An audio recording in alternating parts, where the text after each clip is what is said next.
বিনামূল্যে পানি, শহীদ মুগ্ধ কর্নার। জুলাই আগস্টের ছাত্র জনতার গণ আন্দোলনের অন্যতম শহীদ মুগ্ধ, যে কিনা আন্দোলন চলাকালীন আন্দোলনদের পানি বিতরণ করতে করতে গুলিতে শহীদ হন, তার প্রতি শ্রদ্ধা জানিয়ে আমরা বিপিএল টুর্নামেন্ট চলাকালে মাঠের গ্যালারিতে বিনামূল্যে পানি বিতরণের উদ্যোগ গ্রহণ করেছি। যে এই প্রথম বিপিএল টুর্নামেন্টে এর মাস্টার সংযোজন করা হয়েছে। এই মাস্টারটি জুলাই আগস্টে ছাত্র জনতার আন্দোলনের চেতনাকে কেন্দ্র করে তৈরি হয়েছে, যা আমাদের যুব সমাজ এবং ক্রীড়া শক্তিকে উপস্থাপন করে। তারুণ্য উৎসব 2025 মিডিয়া লঞ্চ অনুষ্ঠানের মাধ্যমে বিপিএল মাস্টার উন্মোচিত হতে যাচ্ছে বলে আমি আজকে অত্যন্ত আনন্দিত।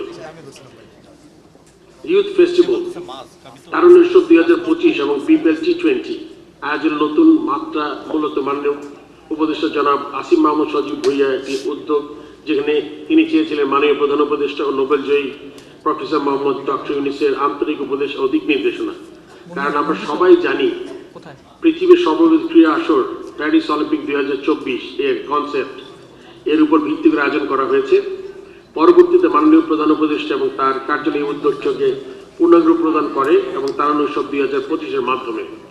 ফলশ্রুতিতে বিপিএল T20 এর 11তম আসরটি তারুণ্য উৎসব 2025 অন্যতম অংশ।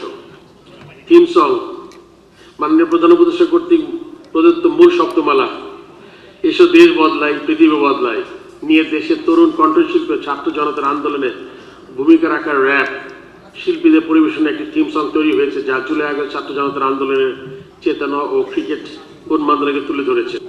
শহীদ মুগ্ধ কর্নারের মাধ্যমে এবং ড্রিঙ্কিং ওয়াটার কিওস্কটিতে কিউআর কোডের মাধ্যমে দর্শকরা স্বেচ্ছায় জুলাই ফাউন্ডেশন ডোনেট করতে পারবেন। জিরো ওয়েস্ট জোন, স্টেডিয়ামে জিরো ওয়েস্ট নামে একটি বিশেষ ব্যবস্থা থাকবে, যা পরিবেশ সংরক্ষণ ও রিসাইক্লিং এর বিশেষ সচেতনতা বৃদ্ধি করবে। টিকিটিং ব্যবস্থা, এবার আসলে আমরা চেষ্টা করছি টিকিটিং সিস্টেম চালু করা, যা ক্রিকেট ভক্তদের সুশৃঙ্খল ঝামেলাহীন ক্রিকেট পাওয়ার অভিজ্ঞতা দেবে। দর্শক ও ভক্তদের সম্পৃক্ততা, আপামর ক্রিকেটের প্রেমীদের সর্বাত্মক সম্পৃক্ততা তারুণ্য উৎসব 2025কে সমগ্র দেশব্যাপী ছড়িয়ে দিতে আমরা বিপিএল মিউজিক ফেস্ট 2024 নামে ঢাকা, চট্টগ্রাম ও সিলেটে 3টি কনসার্ট আয়োজন করছি, যেখানে ক্রিকেট ভক্তদের অংশগ্রহণের সুযোগ থাকবে। এছাড়া বিপিএল টুর্নামেন্ট চলাকালীন থাকবে বিভিন্ন ধরনের আয়োজন, যা ক্রিকেট ভক্তদের মাঠে খেলার পাশাপাশি বাড়তি বিনোদন দিবে। সর্বশেষ আমি আবারও কৃতজ্ঞতা জানাই মাননীয় প্রধান উপদেষ্টা এবং যুব ক্রীড়া উপদেষ্টাকে তাদের নির্বাচনে সহযোগিতা দিক নির্দেশনায় আমাদের ক্রিকেট ও বিপিএল এর 11তম আসর তারুণ্য উৎসব 2025 মাধ্যমে দেশ ও বহির্বিশ্বে ইতিবাচক বার্তা ছড়িয়ে দিতে সক্ষম হবে।